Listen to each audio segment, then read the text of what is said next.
2 semanas antes de morir, aterricé en el aeropuerto José Martí de La Habana para entrevistarme secretamente con Fidel. Viajaba con un pasaporte falso, a nombre de José Grinberg. El viaje se venía armando desde hacía como 4 o 5 meses. Por la medida de seguridad, vinieron de Cuba a acompañarlo para que vaya. Castro me había invitado guardando todas las normas para proteger mi seguridad. El viaje había sido cuidadosamente planeado desde principios del año 77. El viaje tuvo que ser secreto porque en Estados Unidos a Cuba no se podía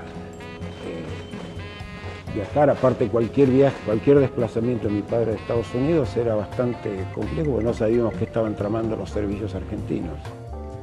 En mayo de 1974 también había visitado Cuba. Me habían recibido con pompas. Pero entonces era ministro de Economía de Perón y había logrado que Argentina rompiera el bloqueo a Cuba. Ahora volvía en secreto, prófugo y apátrida. Él iba a armar un proyecto llamado por el gobierno cubano. Le ofrece formar una red comercial en Estados Unidos y que podría servir también una red de inteligencia. Esta es una cosa de una jugada de un hombre que tiene una actitud frente a sus ideas muy fuerte.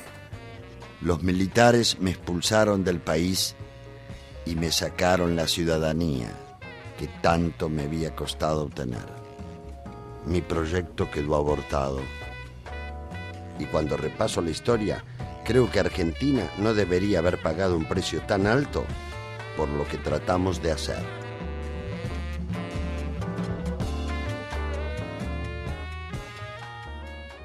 Helbert era un señor inmigrante que vivía en Tucumán. Hablaba como tucumano o catamarqueño, según la situación. José era un tipo muy campechano, un tipo muy simple, que no hablaba demasiado. Nunca me pareció un hombre culto. Era sumamente inteligente. Un individuo de gran capacidad negociadora. Más era un político que un empresario. Era muy astuto, Helbert. Muy zorro, muy astuto. Sabía lo que quería. Se llevaba bien con gente absolutamente distinta. Él era aparentemente peronista y los demás empresarios eran raros que hubiera peronistas. Fidel me sorprendió una vez diciéndome, oye, dice, ¿y cuándo ustedes lo van a condecorar a Helbert? Siempre Helbert decía, nosotros somos capitalistas, era una de sus frases. Verdaderamente no solo era un empresario nacional, era un patriota. Helbert.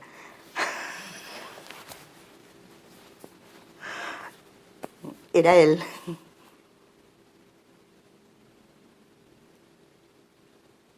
Era una personalidad muy fuerte.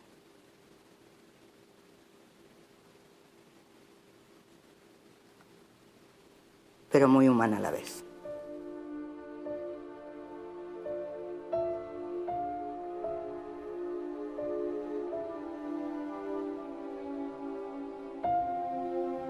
Escapando de los pogroms que amenazaban a Radomsko y a toda Polonia, llegamos a Argentina en 1930. Yo tenía apenas 13 años.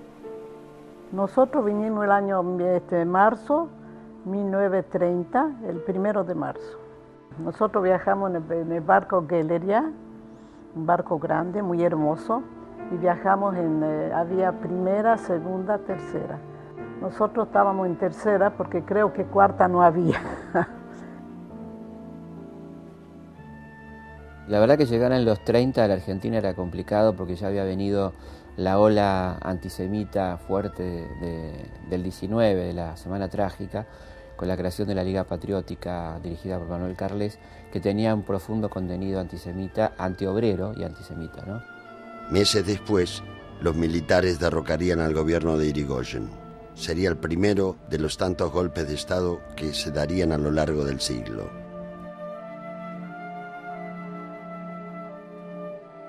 Comenzamos viviendo en Tucumán, trabajando con mis hermanos como vendedores ambulantes.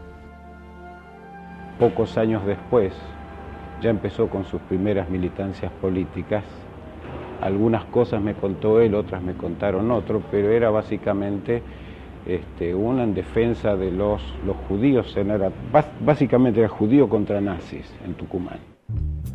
Me casé con Dina Askel y me instalé en Catamarca. Tuve 2 hijos, Fernando y Silvia. En los años 40 viajaba mucho por el norte argentino, conociendo a empresarios y comerciantes, empujándolos a organizarse. Quienes tenían ideas carecían de dinero y quienes tenían dinero carecían de ideas. Lo que tenía que hacer era asociar a unos con otros. Cuando estuvieran juntos y ganaran plata, me lo iban a agradecer. Tenía una cabeza para los negocios que la verdad era envidiable, ¿no? Fue por esos días que me afilié al Partido Comunista y diseñé con otros camaradas un novedoso sistema entre pequeñas empresas y militantes para financiar y llenar las arcas del partido. En general se conocía que era un hombre de izquierda, era un hombre, probablemente no todos conocían si era estrictamente del partido, así. Porque era un tema que no lo tocaba, ¿no? Porque él siempre trabajó en el medio empresarial y es él, digamos, junto con Codovila, que fue el que lo pensó, el armador, lo que se llamó el directorio. Los miembros no eran muchos, eran 6, 7 miembros. No se conocía, y si alguien preguntaba si eran, se decía que no, porque tenían que preservar su identidad. Pero José Bergelbar era un militante muy destacado de estas estructuras especiales que el partido tenía para poder incidir en determinados niveles de la política y sobre todo poder desarrollar un movimiento tan trascendente como fue la CGT. Era del PC, pero no era un marxista filosófico. Era un hombre pragmático. Que entendió muy bien, a diferencia de la dirigencia del Partido Comunista Argentino, entendió muy bien qué significaba socialmente el fenómeno del peronismo, la irrupción del peronismo, y estableció una muy buena relación con Juan Perón ya en los primeros gobiernos. La primera vez que me entrevisté con Perón fue una tarde de abril de 1950. Estaba nervioso. Me di valor con una ginebra. Casi no podía hablar de la impresión. El general me acicateó. Y bueno, Helbert no habrá venido desde tan lejos para quedarse mudo. Yo le contesté como pude a borbotones. Entonces le conté que nos estábamos organizando en todo el país, que queríamos armar una nueva entidad empresaria, una UIA nacionalista, que ayudara a implementar al gobierno el plan económico y social. Recuerdo sus palmadas en mi espalda, su satisfacción y la frase que yo quería escuchar. Bueno, Helbert, ármela nomás. Él llegó a Perón y Perón tenía información muy fidedigna de la capacidad de este hombre y le encomendó concretar lo de la Confederación Económica que Helbert había tenido la idea de crearla. Para la implantación de la Argentina industrial era necesario producir industria. Para producir industria dentro de un sistema capitalista son necesarios empresarios. Entonces, los empresarios empezaron a tomar personalidad por sí misma. Así nació la CGE, en medio de grandes conspiraciones, complicidades y el apoyo incondicional del presidente Perón. En el recinto de la Cámara de Diputados de la Nación, el señor Buletich y el señor Helbert, en nombre de la Confederación General del Trabajo y la Confederación General Económica, se refieren al Congreso. Todos los oradores destacan la feliz iniciativa que hizo que las fuerzas del trabajo y los empresarios, en convivencia armónica, estudien los problemas que atañen a la productividad y que redundarán a corto plazo en indudables beneficios generales para el pueblo, cuyo mayor bienestar y grandeza son la suprema aspiración del gobierno del general Perón. Eran tiempos de bonanza y rápidamente prosperé. Me convertí en un empresario. Me mudé a Buenos Aires y comencé a asesorar a Perón en el segundo plan quinquenal. Y cuando cayendo uno de los nuestros. Caiga, caerán 5 de los de ellos.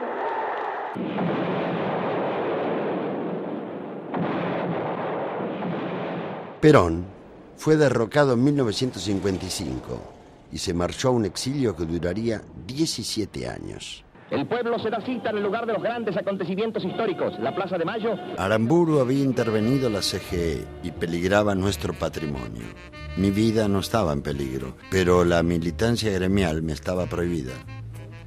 Volví al tiempo de la conspiración, un oficio que era parte de mi vida. La Libertadora no duraría toda la vida y a mí no me faltaba paciencia. La Libertadora los atacó violentamente por todas partes. Unos fuimos presos, yo un ejemplo. A Helbart le pasó un poco lo mismo. También lo intervinieron, sus cosas fueron confiscadas.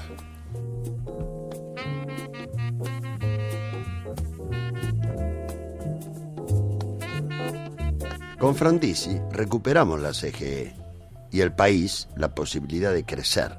Con el presidente Frondizi creo que había una gran comunión de ideas. Pero por poco tiempo. América Latina deberá... El desarrollismo tempranamente se convirtió en una torpe cadena de confusiones. Frondizi no pudo resolver las contradicciones y dio lugar a los enemigos del pueblo. Por un proceso de inestabilidad política y desestabilización de los sectores de la derecha liberal, que incluso en distintos gobiernos tratan de imponer sus propios ministros de Economía, como le pasa a Frondizi con Álvaro Alzogaray. Buenos Aires, fue derrocado el presidente Frondizi. Asumieron el poder las Fuerzas Armadas.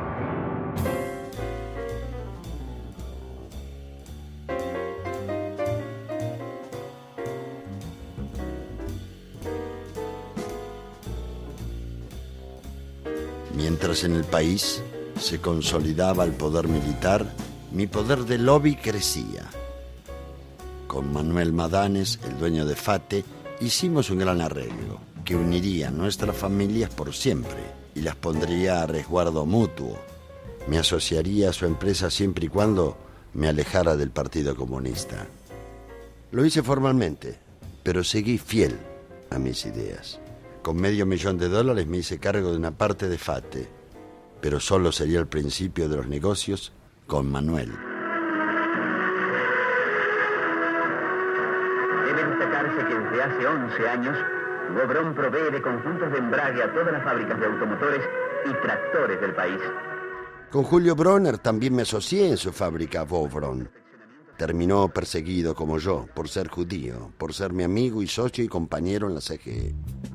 ¿Y qué orientación o qué características tienen que tener las políticas que se fijen? Bueno, es casi obvia la pregunta, Villarroel, para mí.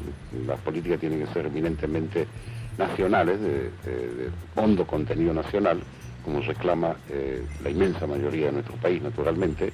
Hay una figura a la que se considera importante o que produce hechos importantes.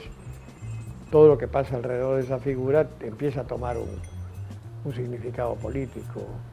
Helbart era tan importante que, por supuesto, había una concentración de personas que estaban afectadas o a intereses políticos o intereses económicos, o a los dos. Bueno, yo le digo que si usted me pide una escala de los hombres políticos que más admiro por su capacidad y su cintura, entre los primeros lo pongo a José Helbart, ¿no? Sabía muy bien cómo moverse en esos terrenos, ¿no? Con los militares, con Lanús, con los peronistas, con Perón. Él era un tipo, realmente le digo, no lo digo porque, pero era un tipo excepcional.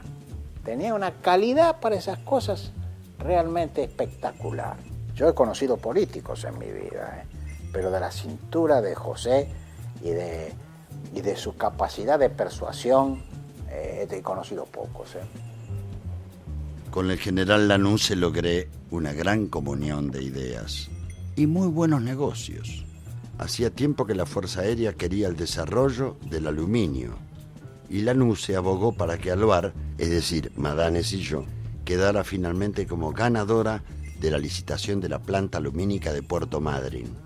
El Estado se iba a encargar de brindarnos la energía necesaria para el funcionamiento de la planta, dándonos además amplias ventajas fiscales.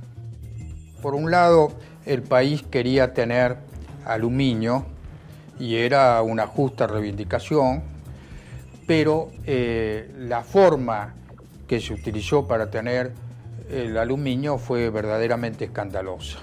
El Estado Nacional invirtió el 85% y Aluar solamente el 15%. Mi parte consistía en abultar la cuenta bancaria de algunos brigadieres y fundamentalmente impulsar el Gran Acuerdo Nacional, un acuerdo cívico-militar que la NUCE iba a encabezar gustoso. Pero yo también tenía reservada una carta desde hacía 17 años. Gelbard siempre continuó visitándolo al general, creo que con más frecuencia los últimos años. A pesar de su exilio, nunca había perdido los contactos con el general. Siempre que podía le hacía una visita a Madrid. Perón me utilizaba para lograr su regreso y quería que ocupara la cartera económica de su gobierno, o de un futuro gobierno peronista. ¿Es factible que usted ocupe algún cargo en el nuevo gobierno? Nadie me ha ofrecido ningún cargo y yo espero y deseo no ocupar ninguno. Y aunque yo prefería quedarme con mis empresarios en la CGE, acepté el cargo. Yo creo que él tenía la voluntad política de poner en marcha el proyecto y no le disgustaba para nada ser ministro de Economía. Ya entonces Perón había decidido que él fuera el ministro, a pesar de que él manifestaba su intención de no serlo. Él siempre manejó los hilos del poder desde otra manera, desde, digamos, nunca le gustó poner su cara. Lo último que pasaba por su cabeza era ser ministro. Pero bueno, lo real es que para Perón era el constructor de un escenario muy interesante de la vida política argentina. Perón, una de las cosas que dijo, que él no iba a aceptar la candidatura presidencial si Gelbard, a su vez, no aceptaba ser su ministro de Economía. No pudo evitar aceptarle el ministerio. Pero si alguna cosa a nosotros nos causaba ictericia, era verlo a Gelbard trabajando por la candidatura de la NUCE, o tan cerca de la NUCE, ¿no? Bueno, él en el fondo era partidario del GAN, y yo no sé si Gelbard en el fondo hubiera preferido que la NUCE fuera el presidente y no Perón. Y el acuerdo nacional que ya había establecido el gobierno. Bueno, el gran acuerdo nacional, que solo estuvo en la imaginación, tenía un solo objetivo: provocar unas elecciones para entregar el gobierno y salvar el prestigio y el honor de las Fuerzas Armadas. Claro, lógicamente tenía que fracasar porque el objetivo era tan pequeño, porque el verdadero objetivo, lo que hay que salvar es a la República Argentina, no a sus Fuerzas Armadas. El regreso del general consolidaba un frente muy amplio de fuerzas políticas similares, con eje en el peronismo y con fuerzas que se sumaban al programa peronista con ligeras variantes. Chao, Ernesto, mucho cariño por tu casa. Por supuesto, el personaje central de esa campaña fue Héctor Cámpora, que a sus condiciones de políticas había demostrado en la época de la preparación del regreso y demás, sumó una popularidad notable, que la juventud sobre todo tomó como bandera, el tío, y esa campaña movilizó muchísima gente.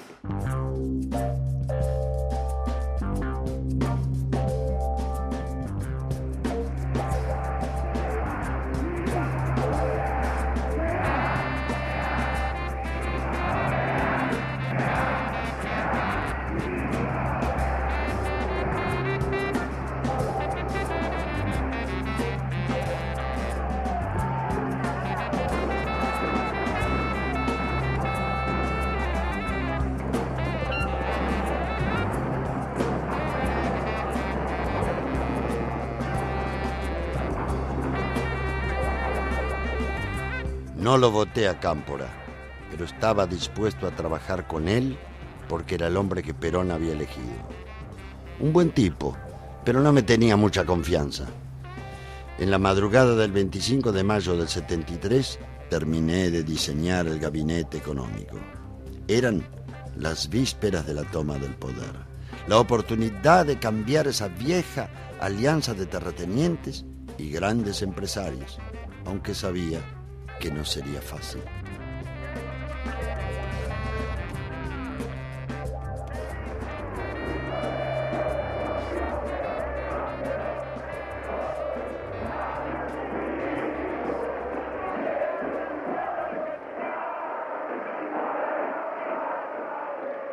La asunción de Cámpora el 25 de mayo del 73 fue tumultuosa. Recuperábamos el gobierno para el peronismo después de 18 años de adversidad y había un proceso de ruptura, quiero decir, a diferencia de otros episodios por el estilo, este era un caso en el cual había un claro divorcio entre el gobierno saliente y el gobierno entrante.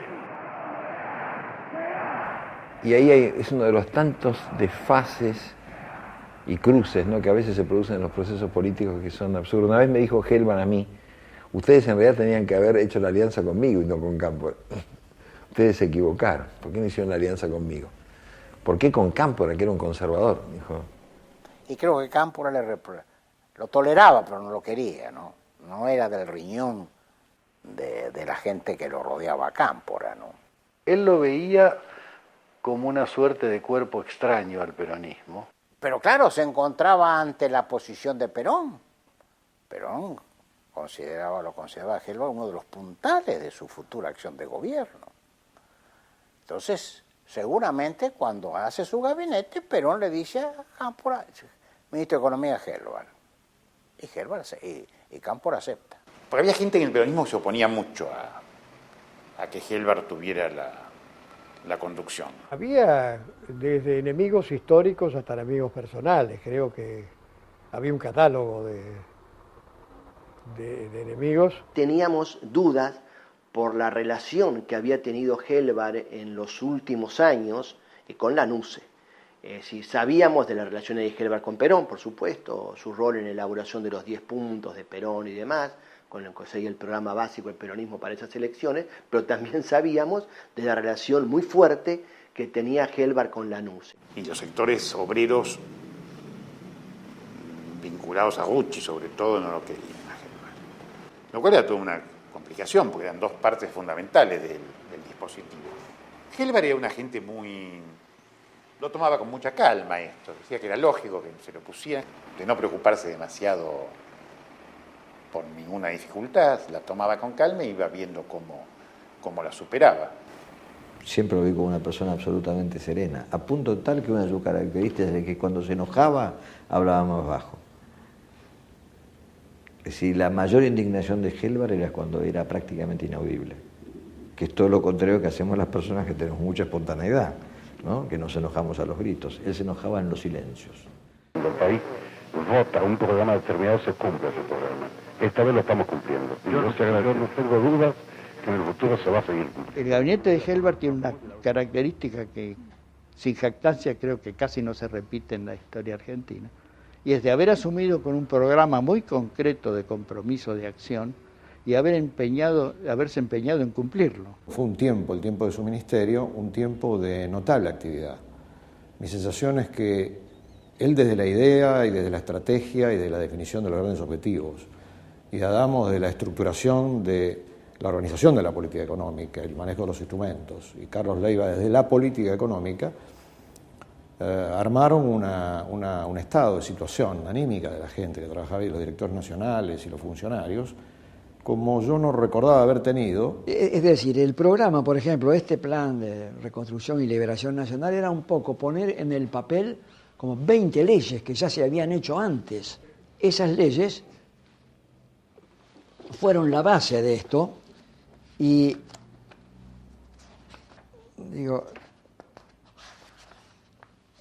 fueron Ley de inversiones extranjeras.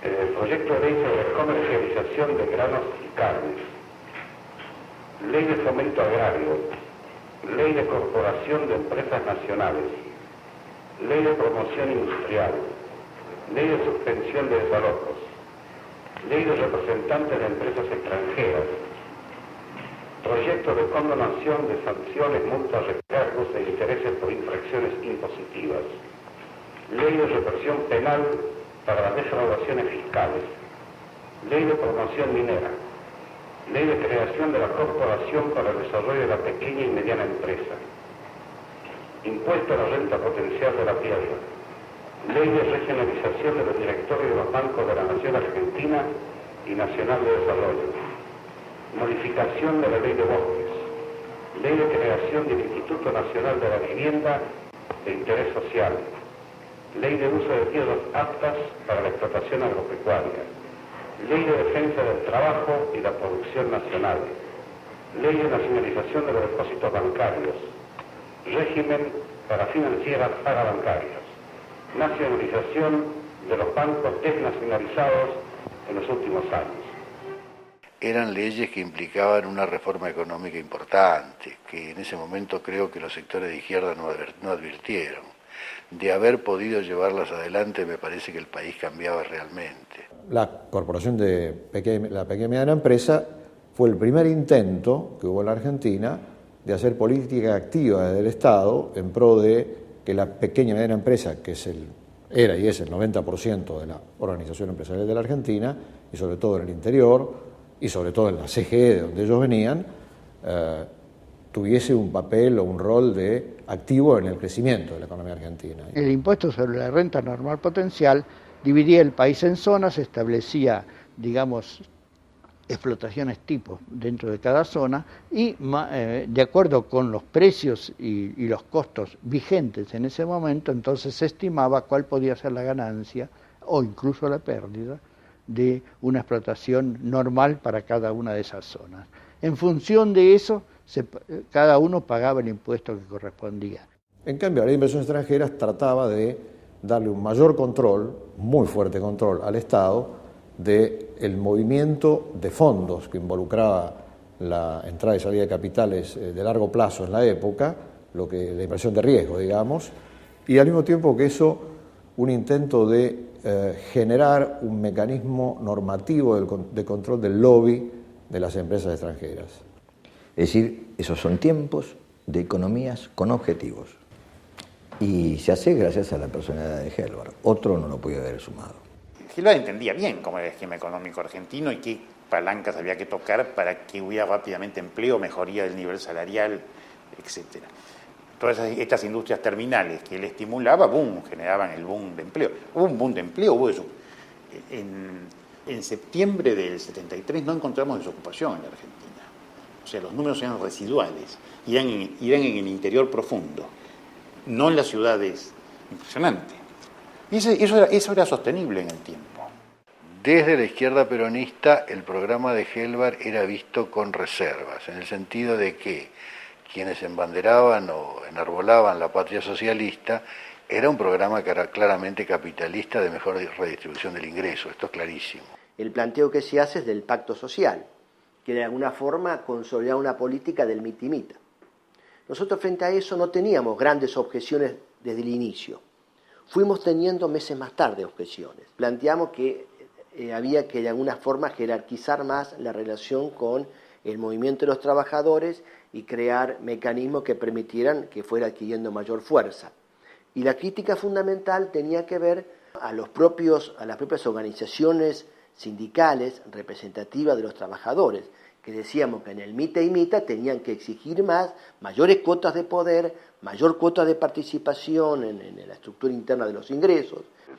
Dirigir todo el gasto hacia lo productivo, es decir, productivo, nosotros entendemos productivo no solamente las fábricas, también la salud es productiva, el bienestar es productivo y una cantidad de elementos, es decir, la educación es productiva, que también tiene aumentos notorios. Él me hacía chicanas como por ejemplo decirme, ¿pero usted cree que puede andar un frente que es conducido por la burguesía y no por la clase trabajadora? Él, que era el representante, le dije, no, un momento, no me haga trampas dialécticas.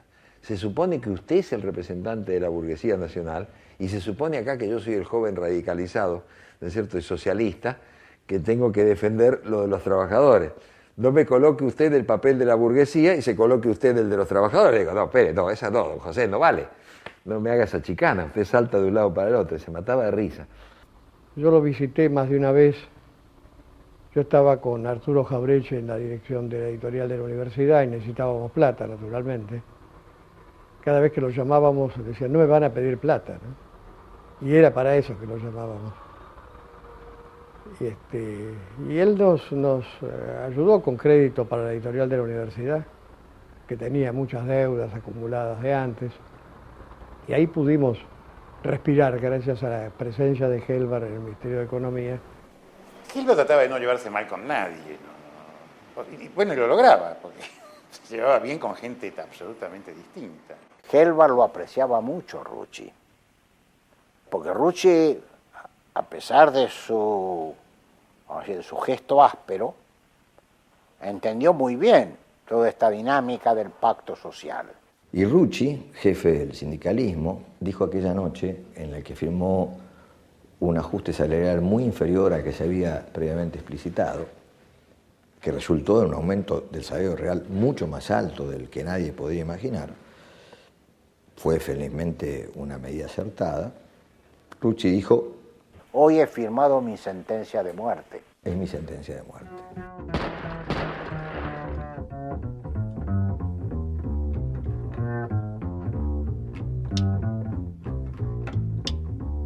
Greiber era un brillante y talentoso joven financista que asombraba por su enorme capacidad de lobby y trabajo. Lo quise como un hijo. Le encargué varias operaciones financieras y logró hacer buenas migas con los montoneros. Y también con Jacobo Timerman, el director de La Opinión. Greiber no se llevó la mejor parte en esta historia. Sí se había conversado con Helbar sobre el tema de Greiber, no había de alguna forma recomendado este vínculo.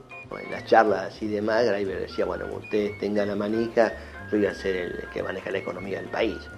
Él se veía en ese rol, y eso no era una cosa que no la dijera. En las charlas Greiber lo planteaba abiertamente. Helbar le confía muchas responsabilidades que tenían que ver con no solamente con la parte gremial, sino con operaciones, seguramente de carácter financiero. Pero es obvio que Greiber fue alguien que conocía muy bien el mercado financiero, la forma de colocar fondos, y que es posible que tanto unos como otros te lo hayan usado para esos fines. No, es decir, prefiero tener la manija primero, de modo tal que no era una discusión para dar en ese momento. Es decir, el tema de tener la manija, después si él iba a ser el ministro o no sé. Pero digo, no estaba en discusión, no era una discusión de reparto de cargos, ni mucho menos. Sí sabíamos, y éramos conscientes, que Greiber también representaba esa misma alianza que expresaba Helbar y la cual nos interesaba que formara parte del gobierno de ese momento y de un eventual futuro gobierno. Nosotros creíamos que ese sector social era clave en la construcción de una Argentina que planteamos en esa circunstancia, ¿no? Hay un tema que se sigue discutiendo, es decir, el Ministerio ya salió con un comunicado hablando de la renegociación de la deuda externa. No hay tal renegociación de deuda. ¿A qué se debe entonces que se siga comentando? Bueno, yo pienso que respetando las opiniones de cada uno, no habiendo fuente de información seria, los que transmiten ese tipo de información le están haciendo daño al país, y los que le hacen daño al país no están de acuerdo con la revolución que está haciendo el país. La presión de los grupos que puede llamarse de la derecha empresaria, conservadora, por supuesto que existió un repliegue muy grande en la primera etapa de nuestra gestión. Primero se produjo una decisión de esperar el fracaso, como es lógico. Decir, bueno, esto es algo que inexorablemente se va a caer, que va a producir una estampida inflacionaria, va a haber grandes conflictos, y felizmente eso no se produjo. Ellos eran enemigos del pacto social, enemigos de José Helbar, enemigos de la intervención del Estado, enemigos de todo aquello que buscaba la equidad y la autonomía de la nación.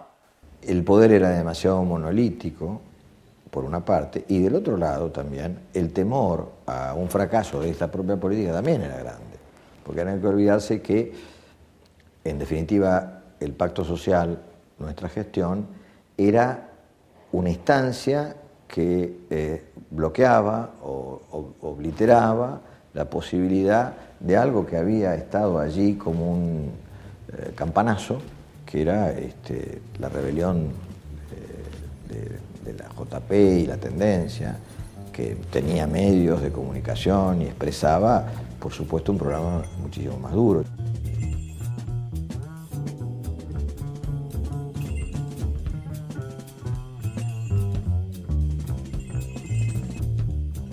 En el interín ya se venía gestando las diferencias entre Perón y Cámpora respecto a cierto descontrol en el gobierno, ocupaciones de establecimientos públicos, en el Ministerio de Economía le ocuparon la Dirección de Estadística y Censos, entonces él no estaba de acuerdo con eso, Helbar. Culminó la cosa con un acto en el Ministerio de Obras Públicas, que era en la 9 de julio, cuando el ingeniero Zubiri, que era secretario de Obras Públicas, le ocuparon la oficina, lo agarraron de los talones del piso 9 hasta para abajo así, que si no firmaba el acuerdo lo tiraban. Pensemos que la edad promedio nuestra de la conducción eran menos de 25 años, 23 años, 24, la edad promedio de toda la conducción. Y la edad promedio de militantes serían 19 años, 20 años, ¿no es cierto? Entonces pensemos en eso para ubicarnos de qué estamos hablando. Entonces, obviamente, nosotros éramos los viejos, yo era uno de los más viejos, ¿no es cierto? Entonces tratamos de poner paño frío frente a esas presiones, pero esas eran las presiones, naturalmente, para avanzar más rápido, etcétera, etcétera. A veces las presiones nos sobrepasaban, por un lado, y por otro lado teníamos otro tipo de presiones, por izquierda. Uno del propio peronismo, de compañeros como Ortega Peña y Duhalde, que con su revista Militancia y demás nos pegaban toda la semana desde la izquierda, toda la semana. Y después teníamos las presiones ya de una izquierda no peronista como el Hérpoles, que también pegaba sistemáticamente por fuera y que se sentían sus efectos en algunas orillas del movimiento nuestro. Nosotros no podíamos tomar la conducción del 8º piso del Ministerio de Economía porque había un mayor retirado del peronismo de la extrema derecha que había tomado por la fuerza el 8º piso. Desde la perspectiva de Helbar, yo creo que él intenta apoyarse en los sectores más radicalizados para tener más espacio frente a los sectores más retardatarios del peronismo. El movimiento obrero y Montoneros, ambos se sienten dueños de la victoria. Esto iba a pasar, esto era inevitable. Buscar el equilibrio entre estas dos cosas era difícil, pero es lo que habíamos hecho durante la campaña, se había más o menos logrado. Pero cuando empieza un factor distorsión, un factor loco, fuera de control, como es esta dupla, estos dos personajes tan menores de Isabel y López Ruega, a buscar aliados para conspirar, para tomar ellos el control, y bueno, el asunto se va saliendo de las manos. Se le va saliendo de la mano al doctor Cámpora, que no lo quiere ver, porque su lealtad al general le impedía pensar que esto fuera posible y demás, y se me van saliendo a mí también de las manos.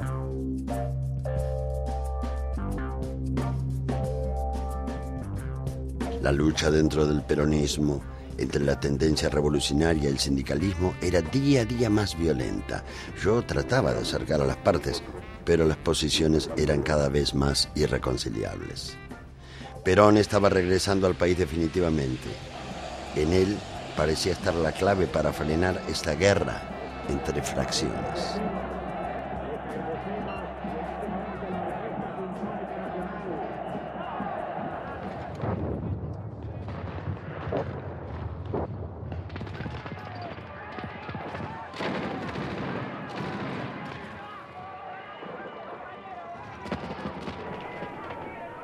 La noche de 6 al Ministerio del Interior, Helbar estaba muy crítico en relación al manejo de los medios que hacía Castañeda de Dios. Y recuerdo que me dice, yo puedo manejar los medios, pero necesito que usted me apoye.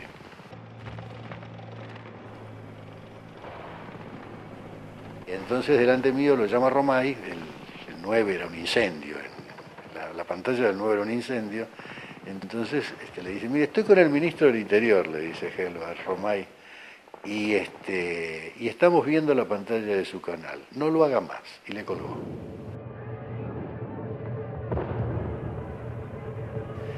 Y al ratito cambió la programación del canal.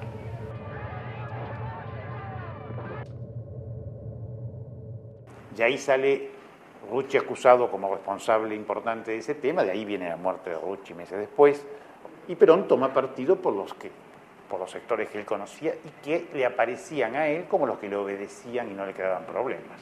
Un Perón muy disminuido, con muy poca capacidad ya de mediar políticamente, y con la casa copada por López, Isabel.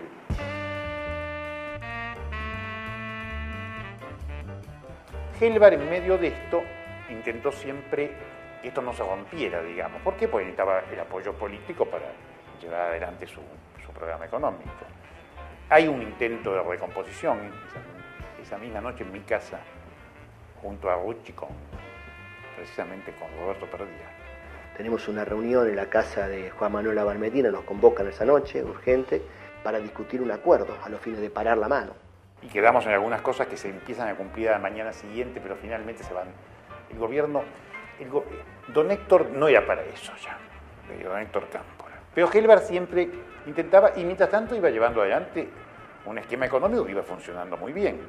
Mire, yo no sé si esto es indiscreto decirlo, pero yo recuerdo que en esos días decisivos en que aparece la posibilidad de ser desplazado del poder Cámpora, yo lo vi muy contento a don José. No sé si me explico. Está claro que Seiza es una derrota para los sectores progresistas, que podían haber sido aliados de Helbar en la etapa. De todos modos, él subsiste a Ezeiza y subsiste inclusive al cambio de gobierno. Me parece que en la medida en que Perón vive, Helbar mantiene una hegemonía en la conducción del programa económico del gobierno peronista de los 70. ¿Cómo le va, señor ministro? Buenas tardes. ¿Cómo está usted? ¿Cómo están? ¿Cómo se encuentra para esta nueva misión que emprende el gobierno argentino? Muy bien, nos encontramos muy preparados. Como hace tiempo que veníamos propagándola, estamos todos listos. ¿Por qué no podemos anticipar en alguna medida, señor ministro, los lineamientos generales que tendrá esta misión? Son los mismos que hemos dado los días pasados, exactamente iguales. Nosotros le vendíamos a los países que nos podían comprar lo que nosotros producíamos. Y producimos una sinergia muy importante. La Argentina en el año 74 llegó a tener el 25% de sus exportaciones de origen industrial. Fue una tasa de crecimiento sorprendente para nuestros años. Vendíamos planta llave en mano. Él hizo realmente convenios muy novedosos con Cuba, con la Unión Soviética, con los países de la cortina de hierro, ¿no? Y claramente el mercado que nos quedaba más fácil, más adaptado, más posible, era el mercado de los países socialistas, al que los anteriores gobiernos o los otros gobiernos latinoamericanos no se animaban, ellos por razones ideológicas. Nosotros no teníamos razones ideológicas. Y hay un intercambio que no es solo de granos y demás, sino que es un intercambio industrial. Y la Unión Soviética aporta tecnología para la construcción de la represa y de la producción hidroeléctrica en Salto Grande. Yo entiendo que a partir de ahí debe haber habido seguramente una estructura de relación a través de un ministro de Economía que empujaba una política decidida, franca, de potenciación del intercambio comercial con la Unión Soviética.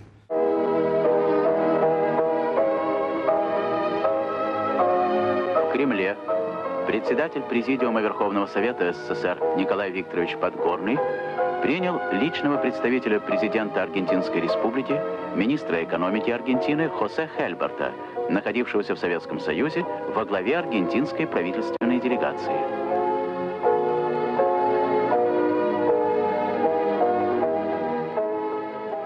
Brezhnev lo recibió 1 hora y media, cuando poco antes, había recibido a Valéry Giscard d'Estaing, el presidente francés, recibió un ministro de Economía, 1 hora y media, cuando había recibido 45 minutos, que es lo que solía marcar con un reloj a Giscard d'Estaing. Es decir, entonces, evidentemente, Helbart tenía un peso enorme en la Unión Soviética. Quiero decir, era un hombre que estaba muy bien informado. Cuando estábamos en el aeropuerto de Moscú, y ya nos íbamos, de golpe veo una enorme foto de Lenin, así vertical, un bandó. Y entonces le digo, lo codeo, y le digo, don José, ¿a que no se anima a sacarse una foto conmigo debajo de la foto de Lenin? ¿A que no? Me dice. Y me agarra del brazo y llama al fotógrafo del ministerio y dice, che, sacarnos una foto bajo la foto del maestro. Y salimos, Helbart y yo, sonrientes y del brazo, debajo de la foto de Lenin.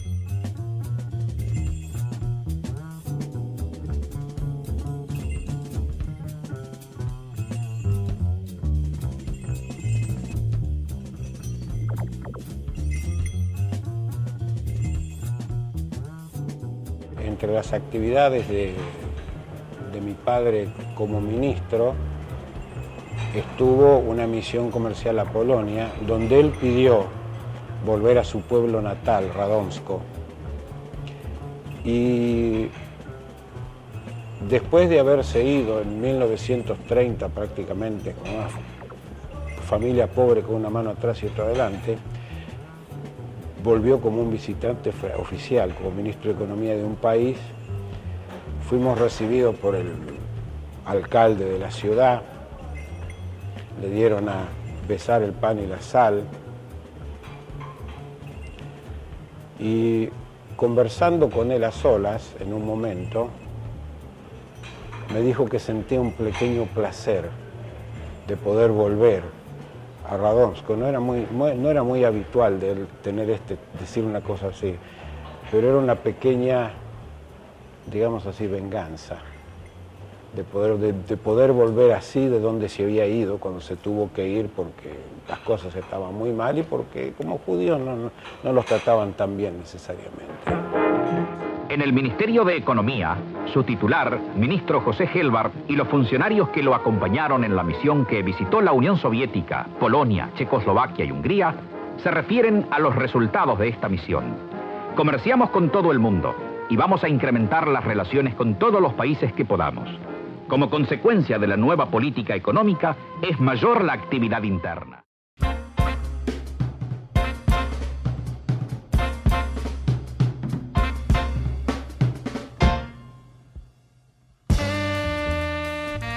La derecha me veía como un maldito, un traidor a mi clase. Para la izquierda era un burgués, un capitalista que no podría resolver la coyuntura de la época. Me había convertido en el burgués maldito, pero había logrado que los trabajadores tuvieran el 50% en la distribución de la riqueza.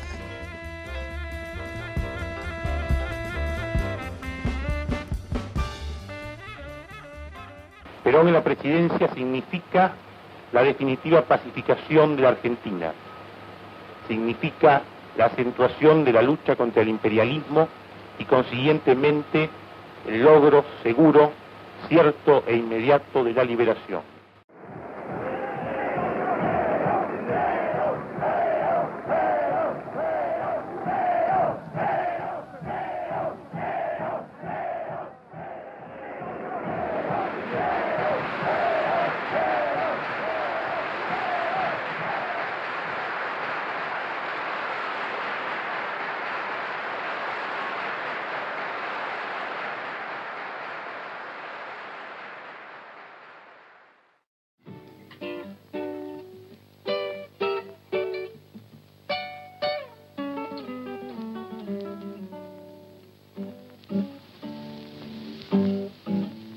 Procedente de Buenos Aires arriba a La Habana una delegación argentina, encabezada por el ministro de Economía del hermano país, doctor José Bergelbach.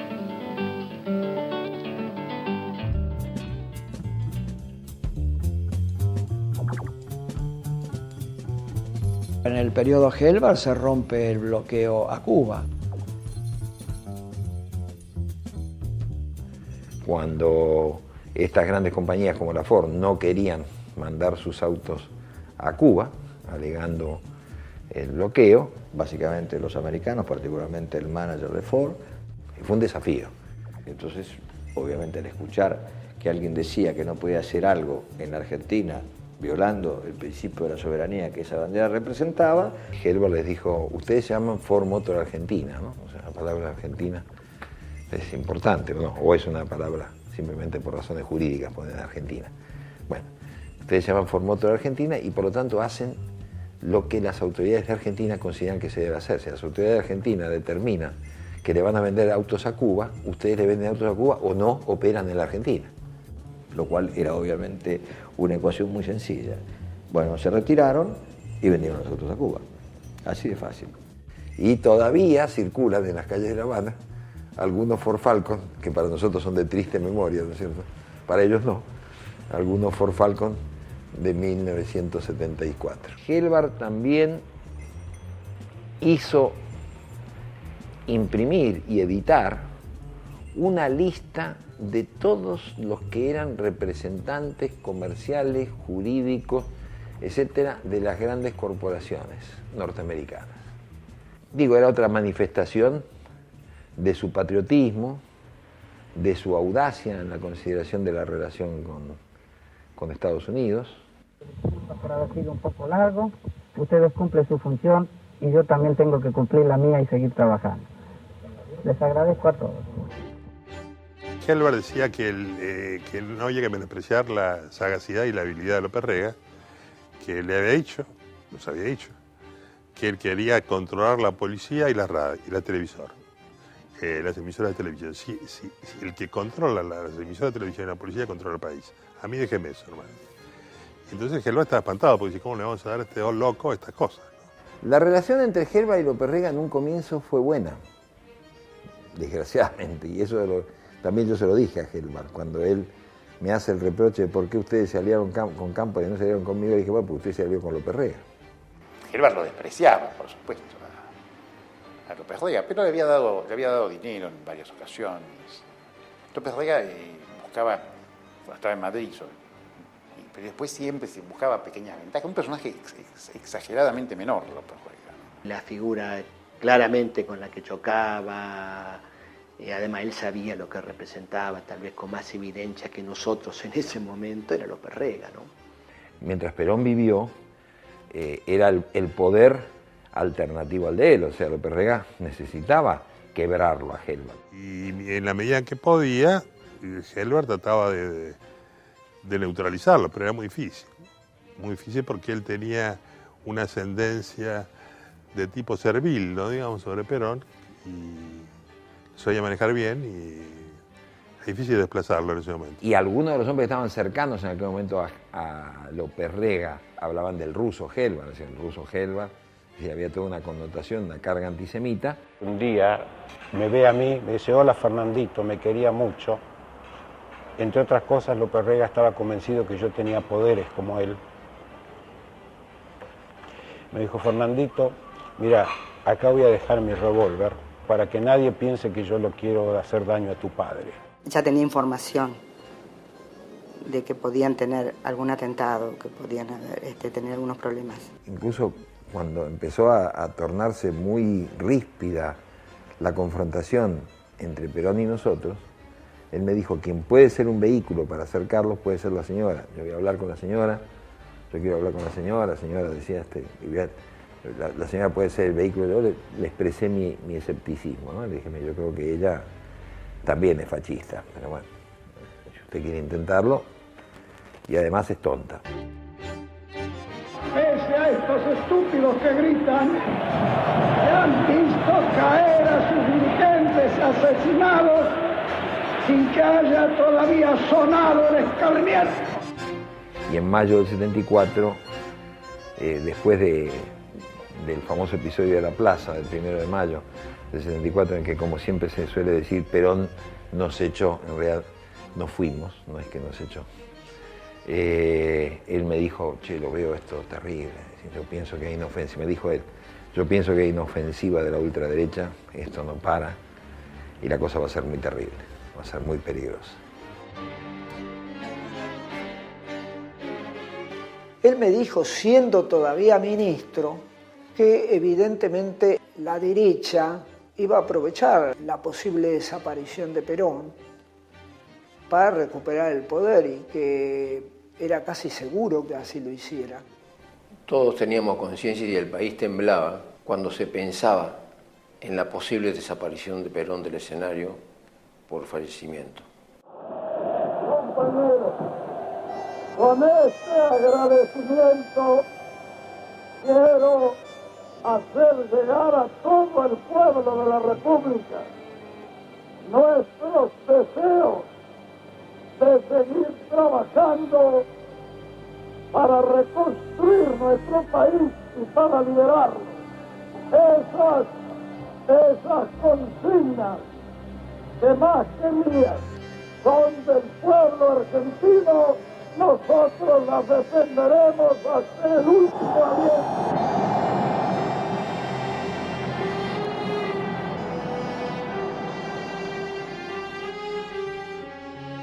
Cuando muere Perón, mi padre nos cuenta que Perón estaba en su cama muriéndose y que López Rueda lo agarraba de los pies a Perón, sus pies desnudos, y le daba fuerzas, le estaba transmitiendo energía para que no se muera.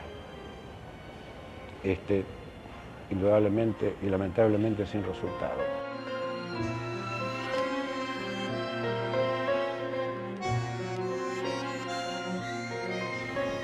Lo que sí me dijo era que tenía mucha pena por lo que le había pasado al país. Me dijo, el país después de la muerte de Perón va a tener años muy difíciles y todo lo que hicimos, todo lo que intentamos hacer no va a subsistir. Nadie no lo va a permitir, el establishment no va a permitir que nosotros sigamos adelante, porque no está el poder político de Perón para mantenerlo. Perón tendría que haberse muerto 10 años antes o 10 años después. Sin él, el plan económico se quedaba sin poder. A partir de su muerte, nuestra suerte estaba echada. Isabel no podría con nadie, y a pesar de todas las concesiones que hice con López Rega, la AAA no dejaba de espiarme. Perón le había advertido a Isabel que el día que Gelbar no estuviera a su lado, le quedaba poco tiempo político. ¡No se caer! ¡Ni habrá nada! ¡Ni nadie que me detenga para que la Argentina sea feliz y sea feliz para todos los argentinos! Isabel y López quieren tomar el control completo del país, lo cual era un absurdo, porque no podían. Si no tenían la menor idea de dónde estaban parados, ni lo que era esto. Gelbar intenta irse, es consciente, absolutamente consciente de lo que significaba López Rega, y debo de confesar que tenía un enorme temor en imaginar lo que después ocurrió.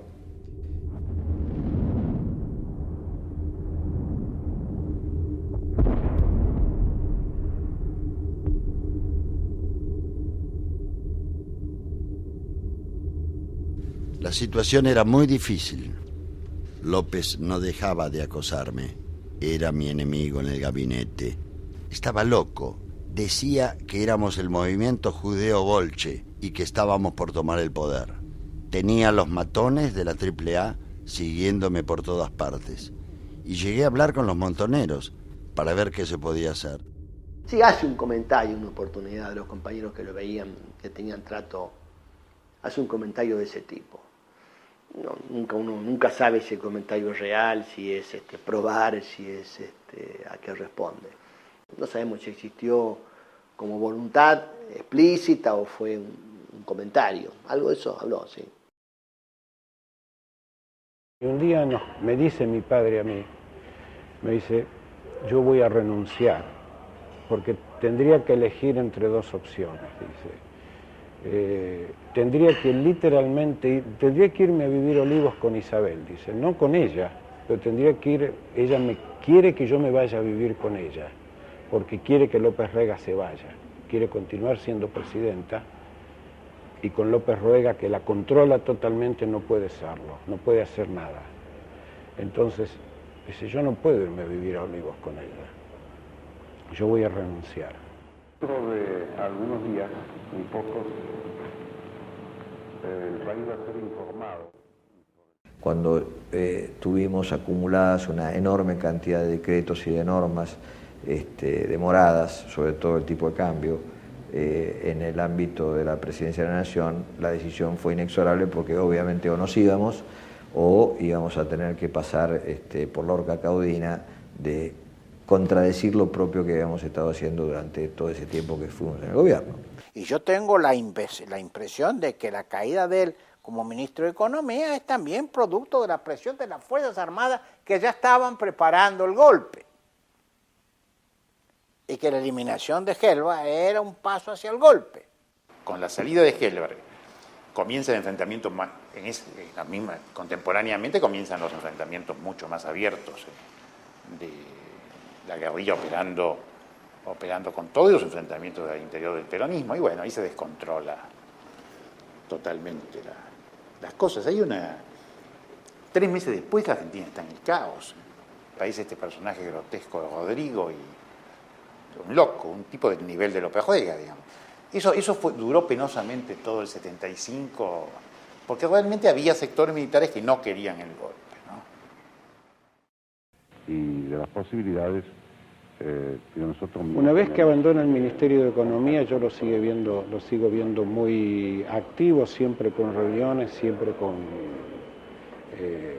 gente de la CGE. La CGE siguió viva siempre. Supongo que haciendo planes, que es lo que hicieron toda la vida, hasta en la adversidad, pero a la vez yo me acuerdo cómo nos iba diciendo a nosotros, aleccionando, que pensemos muy seriamente en que que esto va a reventar, que nos vamos a tener que ir. El caso Alvar fue un caso testigo, se hizo más a través de la prensa que lo que efectivamente se hizo a través de la justicia. Luego se demostró que en los hechos la justicia fue un hecho político. Él presentó una nota pidiendo la investigación o adhiriendo a la investigación que había aprobado el Parlamento. Yo creo que la presentó tardíamente, pero de todas maneras él no se opuso a la investigación. Yo no me acuerdo, es decir, no me acuerdo de la fecha. Fue en diciembre de 1975, un mes terrible, finales del gobierno de Isabel y ya claramente el preanuncio, la atmósfera del golpe encima, con Videla diciendo en la conferencia de ejércitos americanos: morirán todos los que sea necesario, ya anunciándolo, ¿no es cierto? Y con Norberto Abeger, que había hecho también una excelente relación con Helvar. Norberto se había hecho muy amigo de Helvar, lo respetaba mucho.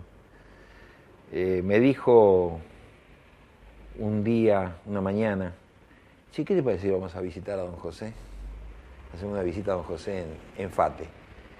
Esa mañana estalló el golpe de la Fuerza Aérea que precedió al golpe de marzo del 76. O sea que había un clima que se cortaba con un cuchillo, ¿no es cierto? Pero un golpe abiertamente fascista. El brigadier Capellini. Y don José estaba atendiendo en Fate, tan tranquilo, manga de camisa, era diciembre, hacía calor. Y fuimos con Norberto y me dice: che, pues usted está loco. Dice: ¿Qué carajo hacen acá? Entonces le dije: bueno, el que está loco es usted, don José. ¿Qué hace acá? Lo va a agarrar Capellini, que es nazi, y usted que es judío y comunista, y lo va a cortar en pedazos como un salame. Nosotros, en medio de todo, puede haber una confusión. El brigadier puede decir: estos muchachos son nacionalistas, son montoneros, pero usted lo van a cortar como un salame en rodajas. Bueno, nos reímos recíprocamente. En fin, uno a veces se ríe hasta en medio de la tragedia, en medio de las situaciones más duras, pero era evidente. Me dijo: sí, la verdad que tienen razón, ¿qué hago acá? Estoy bastante loco. Efectivamente, esto viene muy mal y creo que, desgraciadamente, viene algo peor, que viene algo mucho peor que lo que estamos viendo y que tiene un carácter gigantesco, digamos, que ni alcanzamos a imaginar. O sea, ni alcanzamos a imaginar lo que se avecina en la Argentina. Así fue. En vísperas del golpe Por última vez nos dimos un gran abrazo en Fate. Curioso, ¿no? Yo no sé si es el recuerdo, esa perversidad de la memoria que me hace verlo ahora como que hubo un clima de despedida, ¿no? Y como que nos despedíamos sin saber muy bien quién de nosotros iba a sobrevivir o quién iba a caer. Días antes que Helvar se fuera del país, dijo: muchachos, prepárense, porque viene la dictadura más sangrienta de la historia de la Argentina.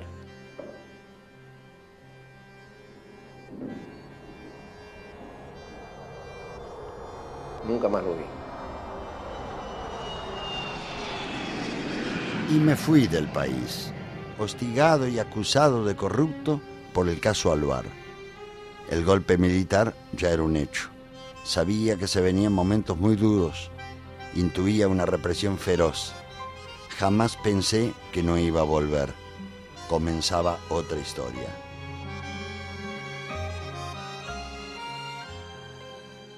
La dictadura militar, cuando dio el golpe de Estado el 24 de marzo, los militares intervinieron en esta entidad, persiguieron a todos los dirigentes, los proscribieron, muchos tuvieron que irse del país, algunos están desaparecidos, muchos de ellos murieron en el exilio, y realmente hicieron una vuelta de página de lo que fue la Confederación General Económica y su proyecto.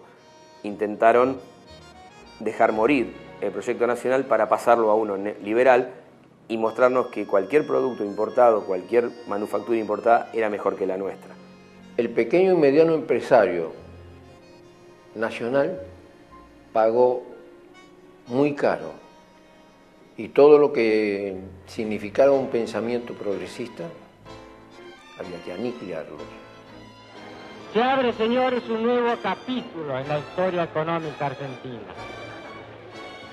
Hemos dado vuelta una hoja del intervencionismo estatizante y agobiante de la actividad económica para dar paso a la liberación de las fuerzas productivas.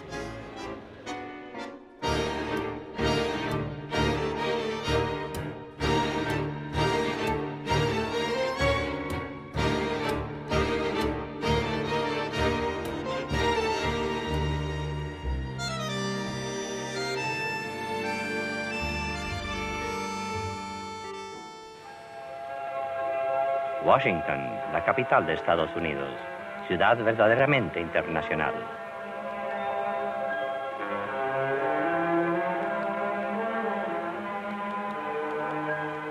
Gente de todas partes del mundo llega aquí a visitar, trabajar, representar a su propio país. El hecho de tener que irse fue una total y absoluta tortura para mi padre. Se tuvo que ir a un país donde él no hablaba el idioma, donde no tenía a nadie. Para él era impensable que pueda vivir en otro país, pero como fue un luchador siempre, sabía que eso era un precio que tenía que pagar. La línea de Helvar, digamos, tenía que ser castigada en la persona de Helvar para que no volviera a surgir un elemento que postulara una política nacional como Helvar, ¿no? La persecución mayor a Helvar tiene más que ver con quienes manejaron la economía que con los propios militares, que obviamente, estimulados a perseguir, no le hacían asco al asunto, digo, ¿no? Yo creo que lo que querían eran las pertenencias de Helvar. O sea, querían en definitiva le temían al poder que él tenía, porque tenía amistades, yo tenía manejo con todos los sectores, y no solamente del país, de todos de países de toda Latinoamérica, aún en Estados Unidos. Era amigo de los Kennedy, tenía muchas amistades en el gobierno norteamericano y usaba esa influencia para movilizar la actitud del gobierno norteamericano frente a la dictadura. Tenía proyectos de Cuba, tenía proyectos para Venezuela, tenía proyectos en Estados Unidos, tenía proyectos ganas de hacer cosas. A pesar de que, sin conocer yo demasiados detalles, había tenido golpes muy duros, por ejemplo, en la vinculación con Greiber, que la impresión que yo tengo es que sufrió una pérdida importante económica. Gelbar depositó dinero en el banco que tenía Greiber y ahí, bueno, cuando muere Greiber se queda sin recuperar el dinero, ¿no? Yo, la muerte de Greiber me enteré por los medios periodísticos. Siempre sospeché que la muerte de Greiber no fue un accidente. Y aún hoy creo que no fue un accidente. Pero no tengo elementos de juicio como para decir fue tal cosa u otra. Pudieron haberle hecho alguna modificación del altímetro del avión que determinó su muerte. Un día alguien nos manda un recorte a la casilla de correo y abrimos la carta y aparece el decreto de eso. Nadie se animó a llamarnos a decirnos. Donde vemos que ponen a mi padre en el acta institucional, que le quitan la ciudadanía y que lo nombran a él entre los 50 interdictos del acta institucional, que nos acusaba a los interdictos de haber dañado los superiores intereses de la nación. ¿Qué quería decir eso? Hasta hoy no sabemos. Cualquier otro tipo de cosas no lo impactaron de la manera que le impactó sacar la ciudadanía.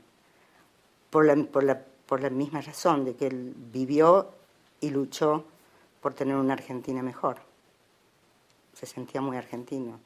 Entonces era como quedarse sin patria. Yo vi la cara, o sea, no, fue innegable que fue un impacto tremendo, así, un impacto, un insulto.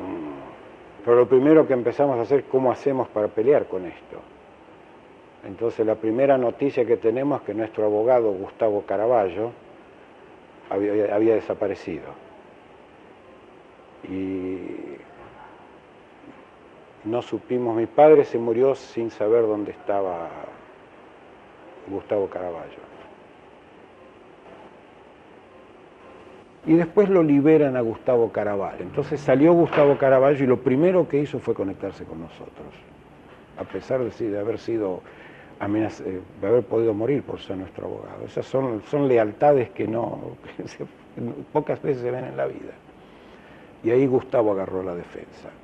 Y yo seguí entonces con el juicio, lo gané ya en la época, en la última época del gobierno militar, y ahí le devolvieron los bienes a José, que ya en ese gobierno estaba, él recibió el hijo, ¿no? Porque ya había muerto.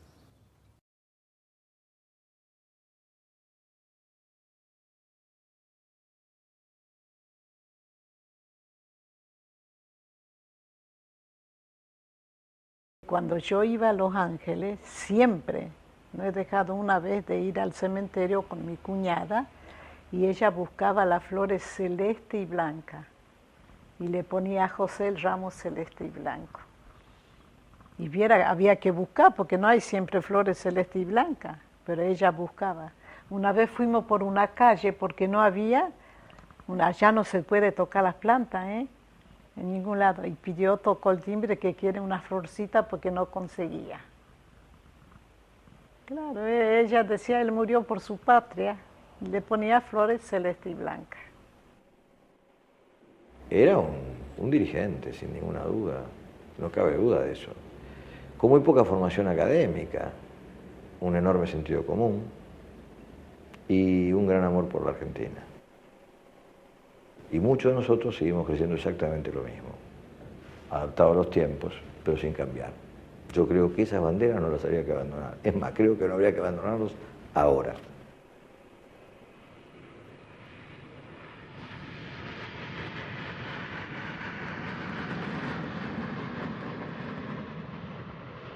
Y vuelvo otra vez a Cuba, donde empecé este relato del que algunos han sido testigos. Yo, el gran conspirador, el vendedor ambulante, el bolichero, el judío comunista devenido hamburgués que soñó otro país y que, como a tantos otros argentinos, le quebraron el sueño.